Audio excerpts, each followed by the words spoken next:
Daily vlog సిరీస్లో ఈరోజు 9th day. చాలా మంచి రెస్పాన్స్ వస్తుంది మీ దగ్గర నుంచి. సో ఈరోజు టాస్క్ వచ్చేసి ఏంటిదంటే ఫ్లడ్ మ్యాపింగ్ అన్నమాట. ఇక్కడ కనిపిస్తుంది 450 ఎకరాల ల్యాండ్. ఇందులో టోటల్గా 4 పాండ్స్ అనేది కన్స్ట్రక్షన్ చేసి ఫ్లడ్స్ వచ్చినప్పుడు వాటి కెపాసిటీని ఫ్లడ్స్ తట్టుకునేటట్టు అవి తట్టుకునేటట్టు డిజైన్ చేయాలన్నమాట. దానికి వచ్చేసి నేను ఐసీపీఆర్ సాఫ్ట్వేర్ అనేది వాడతాను. సో ఎవ్రీడే 11:30కి నేను లంచ్ బ్రేక్ అయితే తీసుకొని నా లంచ్ని అనేది ఫినిష్ చేస్తాను. ఫినిష్ అయిపోయాక ఈ ప్రాజెక్ట్ మొత్తాన్ని కంప్లీట్ చేసి దీన్ని రివ్యూకి నా మేనేజర్కి అయితే ఇచ్చాను.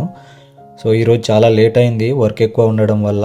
ఎక్స్ట్రా అవర్స్ అయితే వర్క్ చేశాను, ఎందుకంటే ఈ ప్రాజెక్ట్స్ ఫ్రైడే రోజుకి కౌంటీకి అంటే మున్సిపాలిటీకి పంపించాల్సి ఉంది. సో వచ్చేసరికి 7:30 అయింది. సో ఫైనల్గా డిన్నర్ అయితే చేసి నా వీడియో ఎడిటింగ్లు కంప్లీట్ చేసి నెట్ఫ్లిక్స్లో అయితే మూవీ పెట్టుకున్నాను. అంతే ఫ్రెండ్స్. సో ఈ వీడియో అయితే మీకు నచ్చింది అనుకుంటున్నాను. సబ్స్క్రైబ్.